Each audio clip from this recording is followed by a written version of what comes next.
Hello and welcome back to Dukascopy TV. Now our next guest in the studio will be helping us to understand a theme surrounding quantitative easing and the Federal Reserve.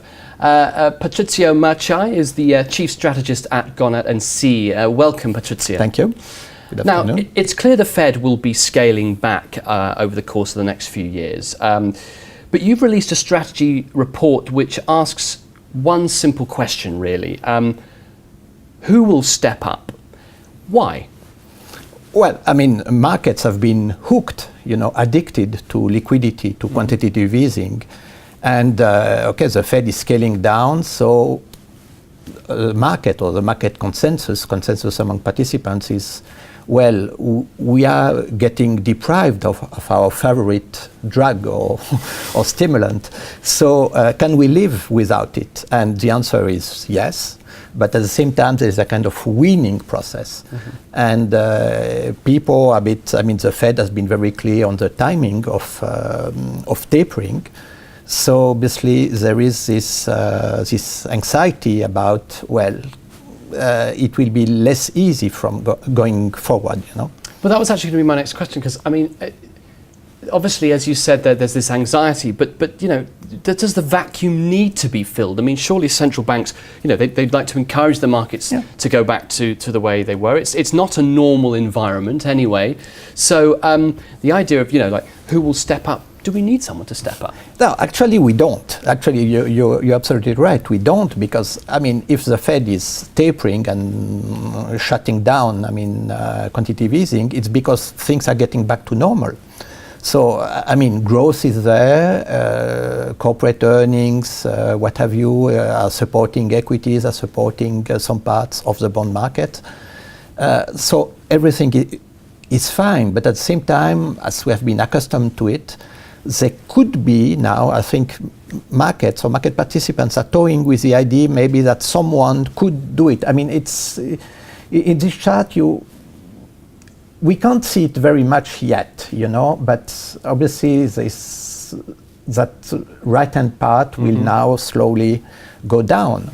And this, to some extent, is extra stimulus. It's above what is needed. So, it's a bit of more something added to the party, so to speak. Sure. Well, you were. This is showing a sort of more. This graph is showing a sort of further away, like a bird's eye view of how we've seen Fed tapering since 2009. But you were talking to me before the interview about looking forward to the quarterly picture, which we'll be able to see soon. Yeah, because official releases are quarterly from the Fed, and then we'll start seeing this diminishing, being tapered off. And it means there is less to drink in the party. There's an old saying that a central bank is supposed to take the drinks off the party before the end. So when people are still feeling good, and so on, and then the Fed or another central bank will just slowly remove the drinks. You likened it to a drug, and actually I do kind of see your point. And I wonder. Let's just suppose that someone does step up to fill the void, and that perhaps I don't know, perhaps through this period of coming out of this financial crisis, it's been decided that perhaps the markets do need this sort of continuous stimulus. Firstly, is that possible? And who would fill that void with that sort of capital? No, it's possible. First of all, you have two other central banks doing part of the work. Is the Bank of England and the Swiss National Bank, which is not tapering for the domestic economy, but which is trying to stabilize the franc and is buying foreign bonds, euro bonds, to do that. But then, is it possible? Yes. It's mostly a matter of saying who needs extra stimulus. And you have two possible candidates. It's Japan and the European Union, or more specifically the Eurozone.